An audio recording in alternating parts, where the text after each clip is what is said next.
رمضان رمضان رمضان يا حبيب رمضان رمضان.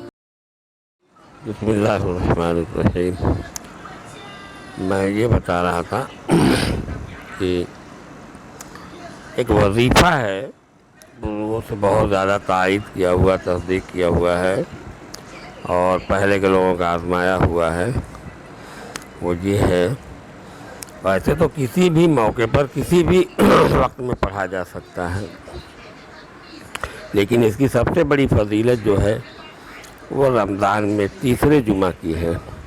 اگر اللہ تبارک تعالیٰ حیات تندرستی دے اور تیسرا جمعہ ملے، جیسے کل مل رہا ہے، جمعہ کے دن پورے دن میں کبھی بھی اس وظیفے کو کیا جائے، اللہ سے دعا کی جائے، اللہ تعالیٰ بڑے سے بڑے مرض کو ٹال دیتے ہیں انسان کے جسم سے. ٹھیک ہے، اور کوئی نہ کوئی مرض، کوئی نہ کوئی تکلیف سب کو رہتی ہے، اس لیے ہر کوئی کر لے تو بہتر ہے.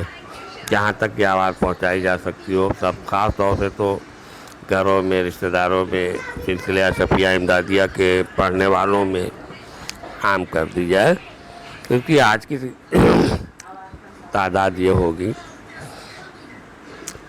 کہ درود ابراہیم 11 بار، سورہ علم نشرح 21 بار، سورہ قدر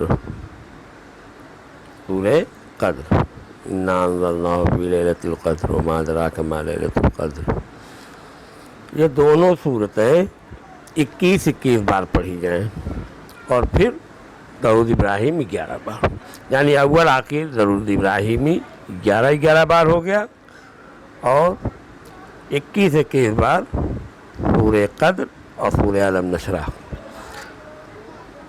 پڑھ کر کے دعا کی جائے. اس پڑھنے والے کے اوپر بڑے سے بڑا مرض ہو اور چھوٹے سے چھوٹا مرض ہو، اللہ تبارک تعالیٰ اس